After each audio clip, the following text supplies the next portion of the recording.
میں اپنا نام یہاں نہیں بتاؤں گا کیونکہ جو کچھ میں نے اس رات دیکھا وہ آج بھی میرے نام کے ساتھ جڑا ہوا ہے۔ یہ واقعہ آج سے تقریباً 8 سال پہلے کا ہے۔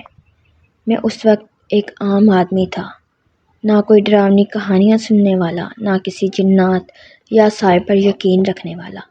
میں ایک شکاری تھا، لیکن جانوروں کا نہیں۔ میں جنگل میں خرگوش، تتر، جنگلی مرغ وغیرہ کا شکار کرتا تھا، وہ بھی صرف گزارے کے لیے۔ اس رات میرے ساتھ میرا دوست بھی تھا، سلیم۔ وہ مجھ سے تھوڑا بڑا تھا، تجربہ کار، جنگل کا پرانا آدمی۔ ہم دونوں کئی بار اکٹھے شکار پر جا چکے تھے، لیکن اس رات جنگل کچھ اور ہی تھا۔ ہم شام تقریباً 6 بجے جنگل میں داخل ہوئے تھے۔ موسم صاف تھا، لیکن ہوا میں ایک عجیب سی گھٹن تھی۔ درخت غیر معمولی طور پر خاموش تھے، پرندے کم بول رہے تھے۔ سلیم نے ہلکی آواز میں کہا، آج جنگل ٹھیک نہیں لگ رہا۔ میں نے ہنس کر بات ٹال دی، لیکن شام 8 بجے کے قریب اچانک بارش شروع ہو گئی۔ ایسی بارش جو سیدھی ہڈیوں میں گھس جائے۔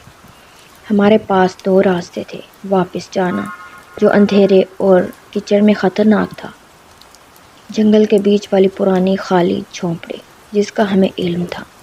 ہم نے جھونپڑی کا رخ کیا۔ وہ جھونپڑی جنگل کے بیچ تقریباً اکیلی کھڑی تھی، چاروں طرف گھنے درخت، بیلیں اور جھاڑیاں۔ لکڑی کی بنی ہوئی تھی اور اس کی چھت آدھی ٹوٹی ہوئی تھی، دروازہ بھی ٹوٹا ہوا تھا۔ ہم نے دروازہ دھکا دیا تو ایک بدبودار نم مٹی کی خوشبو اندر سے نکلی۔ سلیم نے ماچس جلائی۔ اندر ایک ٹوٹا ہوا تخت، ایک پرانا چولہا، دیواروں پر ناخنوں جیسے نشان جن پر ہم نے زیادہ غور نہیں کیا۔ ہم نے دروازہ بند کیا مگر کنڈی نہیں لگائی، تھوڑا کھلا تھا۔ بارش تیز ہوتی جا رہی تھی۔ تقریباً 11 بجے ہم خاموش بیٹھے تھے۔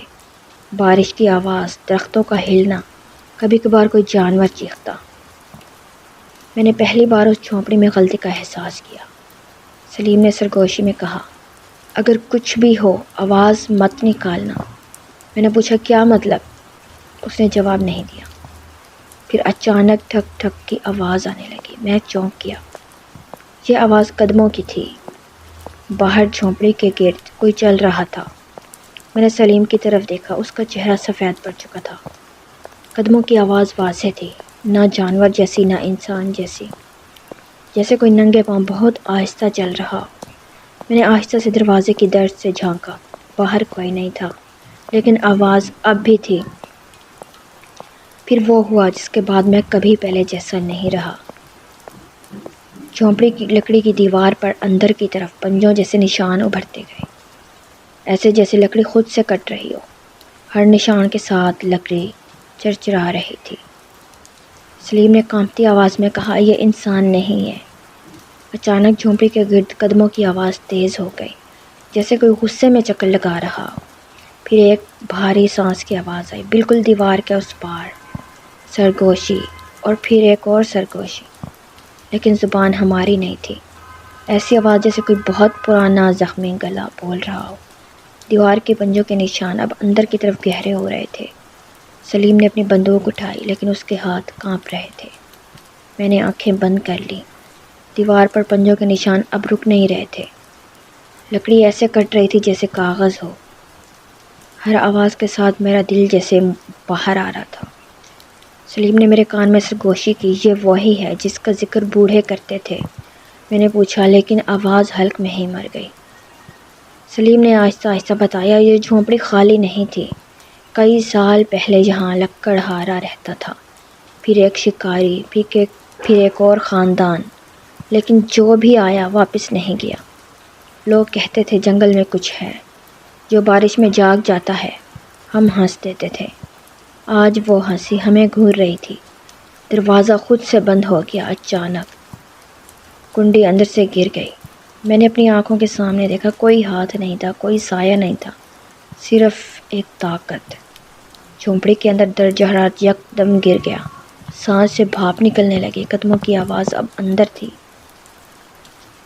پھر وہ آواز آئی ٹھک ٹھک کی، لیکن اب باہر نہیں، اندر تھی۔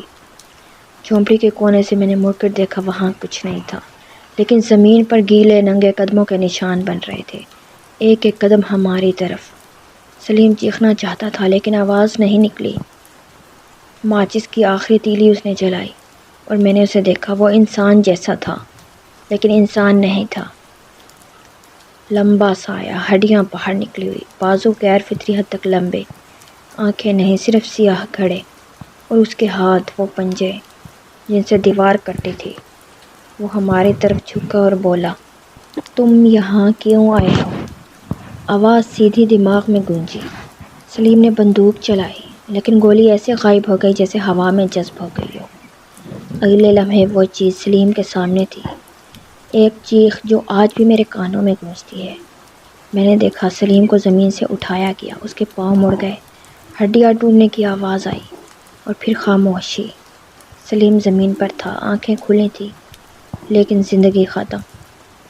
مجھے کیوں چھوڑا؟ میں روتا رہا، دعا مانگتا رہا۔ وہ چیز میرے سامنے آئی، قریب، بہت قریب۔ اس کی سانسیں بدبودار تھیں اور پھر اس نے کہا، تو ابھی نہیں۔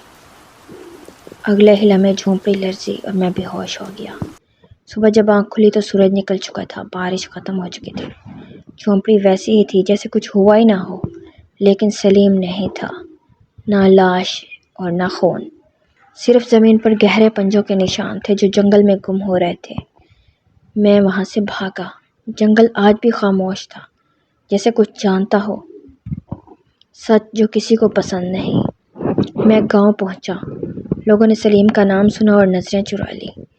ایک بوڑھے نے بس اتنا کہا، وہ جھونپڑی دوبارہ جاگ گئی ہے۔ میں نے پولیس کو بتایا، انہوں نے جنگل چھان مارا، کچھ نہیں ملا، لیکن کہانی ختم نہیں ہوئی۔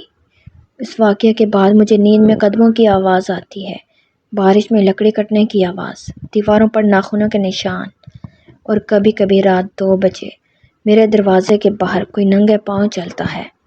میں دروازہ نہیں کھولتا کیونکہ میں جانتا ہوں وہ وعدہ کر کے گیا تھا، تو ابھی نہیں۔